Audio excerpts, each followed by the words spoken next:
I used to listen to these all the time. Audiobooks. First the same ones over and over, like this one. Part 1's missing, but I believe there's a rabbit hole. Yes, I'm fairly sure, because actually I listened so many times that I know this off by heart, because we only had a limited number of these, but then things got more digital, and I listened to so many different audiobooks that I actually started hearing descriptions in my head, like someone would say something and I would hear, "he said," seeming rather annoyed that Jacob wasn't paying attention. But in the past few years I haven't done as much reading, and I wanted to get back into it, so while I know that 35 is not an enormous number, it's not one a week. No, it's not one a week. No, it isn't. But this is only counting novels, okay? And only ones I finished for the first time, so no non-fiction, of course no graphic novels, because they're not real novels. Stop pretending.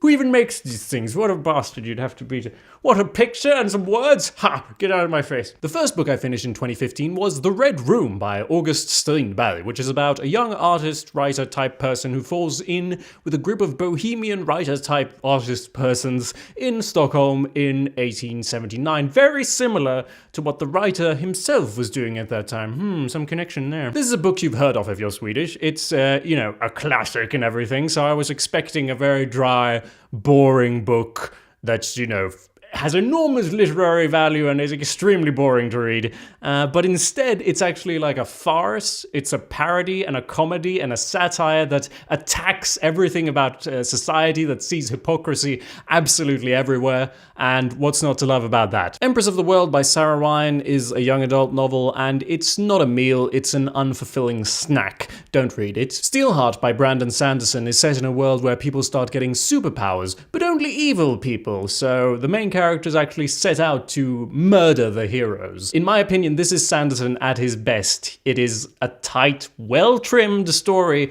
with absolutely wonderful world-building. Populärmusik film Vittula by NIEMI is about boys growing up in the north of Sweden and being in a rock band, and just like when I saw the movie of this 10 years ago, I was actually hoping for something more about music than it is about boys growing up in the north of Sweden, but it is really well written and it deserves all the awards it got. A Great and Terrible Beauty by BRAY is about girls growing up in a Victorian boarding school with lots of mystery and magic, and the mood is really good, sort of better than the plot, and the characters really feel like real teenagers, especially in all the poorly thought out plans they have. Like, no, of course that didn't work, because what were you thinking? Landline by Rainbow Rowell is about a woman who finds a time phone and calls her husband in the past. Rowell writes gorgeous prose as usual, but the plot sometimes feels like it's all flashbacks and phone calls, and yeah, I guess I want more. Ronja Rövardotter by Astrid Lindgren is about the daughter of a bandit chief and her adventures in the forest, and like every other Swedish person, I'd seen the movie, but I never actually read the book until now, and it is a masterpiece. Like, I may have read it in a fever dream. I had a lot of fever at the time, but I'm fairly sure it's a masterpiece, and I came out of it going, yeah, put her on the money. Put her on the money.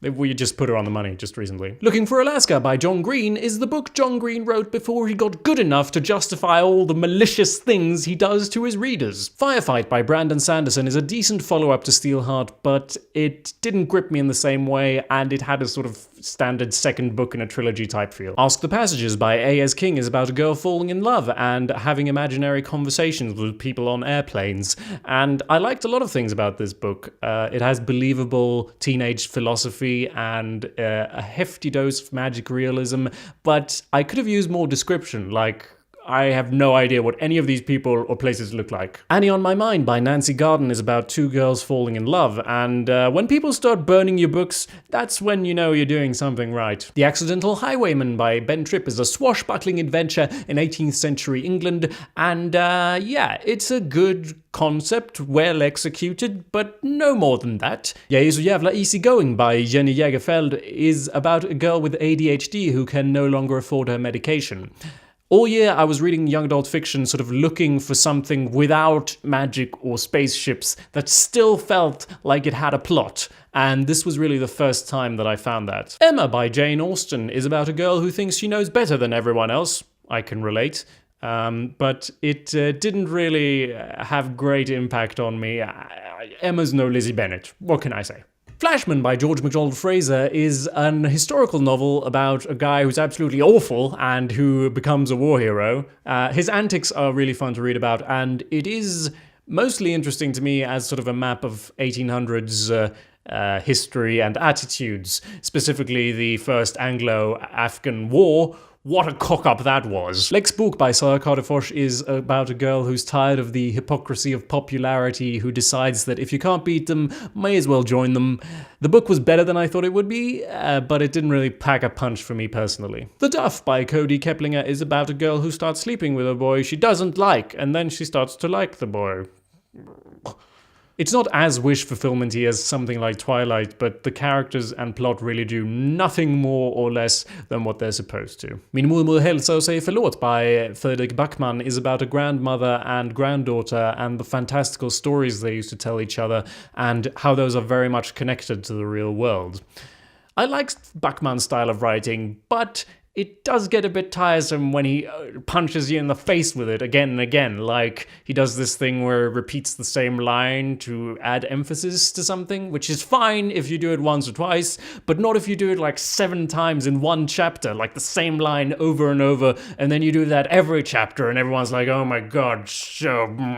The School for Good and Evil by Suman Chainani is in a world where children are kidnapped to become part of fairy tales, and it's about 2 friends, one who's perfect and lovely and one who's ugly and strange, and they get taken to this school of good and evil, but the one who's ugly and strange goes to the school for princesses, and the one who is perfect in every way goes to the school for witches.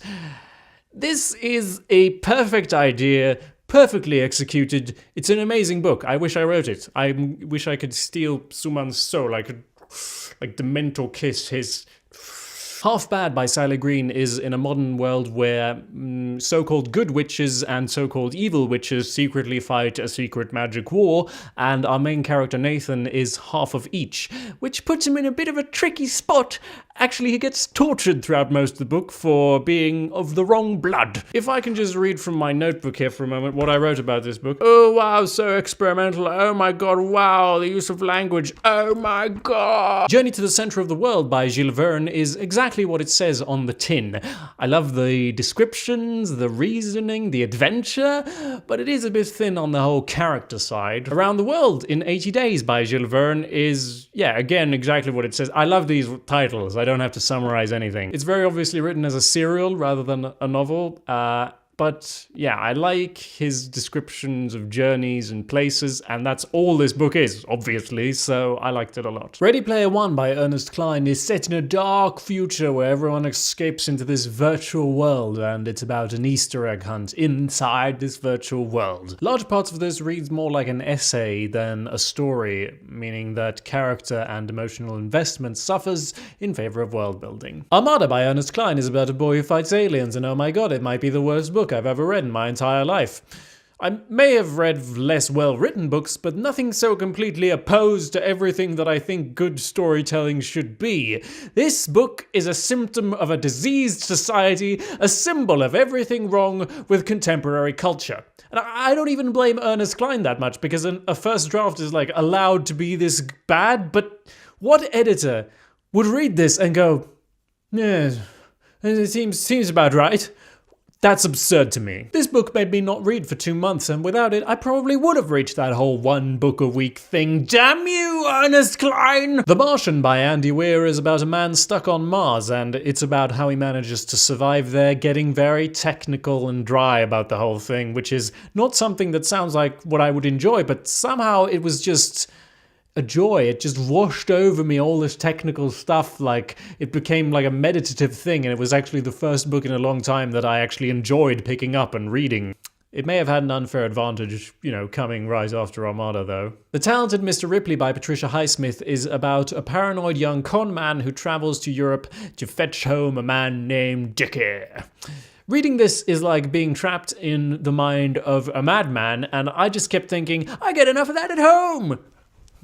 The Shepherd's Crown by Terry Pratchett was a tough read. It feels unfinished for very obvious reasons. Parts of it sort of choked me up, but still, the structure's all over the place and it's just so very unfinished. I'm Not a Serial Killer by Dan Wells is about a young sociopath who sets up strict rules in order to not, murder everyone he meets. It's a good concept and a tight story, and there's this genre shift that I honestly would have done just as well without, but it's fine. I like it. Mr. Monster by Dan Wells is a really solid sequel. It expands on the themes of the first book in a satisfying way. And it was actually more creepy to me. It felt more like being trapped in the mind of a madman, which I know I said I didn't like that about the Patricia Highsmith novel, but in this novel I did like it, so what can I say? Cuckoo. Off to Be the Wizard by Scott Mayer is about a computer guy who discovers that the world is a computer simulation, and he, of course, hacks it and goes back in time to pretend to be a wizard. What else would he do? Once I realized that this was sort of Douglas Adams-ish comedy, and you shouldn't expect too much in terms of plot or character, it was an enjoyable enough ride. But at the same time, it's not Douglas Adams, so... The Rest of Us Just Live Here by Patrick Ness is about the people who aren't superheroes or special. It's about those other people, and it really made me question, do I like magic realism? Because I thought I liked magic realism. Zeros by Scott Westerfeld, Margot Lanigan, and Deborah Biancotti is about a group of teenagers with seemingly useless superpowers. This reads like a Scott Westerfeld book, which is great in my mind. I'll say that the plot felt a bit meandery at times because there was so much focus on the characters. But the characters were great, and in my opinion, they could write like 10 of these. The Children Act by Ian McEwan is about a judge who has to decide whether or not a hospital can force a young Jehovah's Witness to accept a blood transfusion. It has absolutely wonderful use of language, and...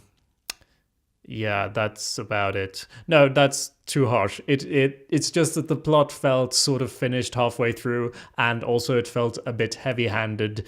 And also I did this thing where I read 90% of a book and then I just stop because I already feel like I know what's going to happen, and then I pick it up later and then it was what I thought was going to happen. But still, it is great. I did like it. It sounds like I didn't, but... The Magicians by Lev Grossman is about a boy who goes to a magic school and travels into a magic land, except it is a deconstruction of all those other stories with exactly the same plot. And this one I read 90% of several years ago, and then I was just overwhelmed by this sense of, yes, I understandness. So I didn't actually finish it until now. Some parts really stuck in my mind, but it didn't resonate with me like it was supposed to, and it does deserve a higher score. This is just how I felt. Ferals by Jacob Gray is about a boy who can talk to crows, and he has a mysterious past, and he's an orphan, and he finds other people who can talk to other animals, and... Honestly, I probably would have liked this if I hadn't read the same book 1,000 times. It's just formulaic. It feels like one of those books that the girl whips out in Moonrise Kingdom. That's it. Those are all the novels I read in 2015. And honestly, most of them were in the first half of the year because I sort of lost momentum halfway through, or even before that. It felt like I was reading a lot of books that either I was sitting there going, yes, this is terrible, or I was reading it and going, acceptable, this is written as it should have been written. But either way, it didn't really pick me up and shake me around like good writing is supposed to. So yeah, I can already tell I'm not going to read as many books in 2016, but yeah, I think maybe I'll go for quality rather than quantity this time around. Have you read the books? Did you agree with the books, the thing I said about the books? Remember to subscribe to this web channel for more things about things. Maybe books? You like books, don't you? I assume. Why else would you click the thing? Everyone likes books. Why are all these booktubers like, oh, I like this one. Oh, I like this one too. They're all mostly terrible, aren't they? Or am I just an asshole? It's hard to tell. Well, it's not hard to tell, is it? It's very easy to tell. Also, I shouldn't be so negative, but like I can't just sit here and like, oh my god, it was brilliant. Oh my god. It wasn't. It was Armada.